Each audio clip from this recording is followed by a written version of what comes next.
Kamari for life. Ayan, ngayon ko palang ipapry yung aking salmon. Kahit na may parating na bagyo, super init pa rin. Ayan guys, katulad na sinabi ng friend ko, shoutout kay Lou at kay Mother. Ayan, ipapry ko daw siya sa butter. Yun o. Amoy pa lang.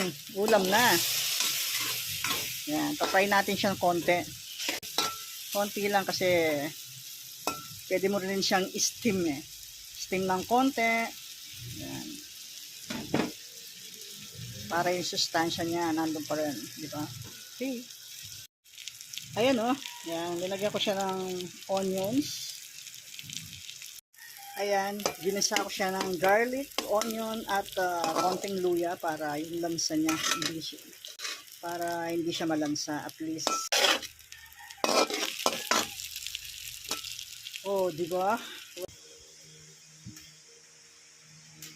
Ayan. Tikman natin.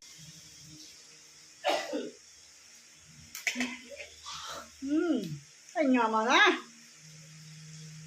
Thank you nga pala. Shout out sa mga nag-suggest kung anong masarap na luto para sa aking salmon.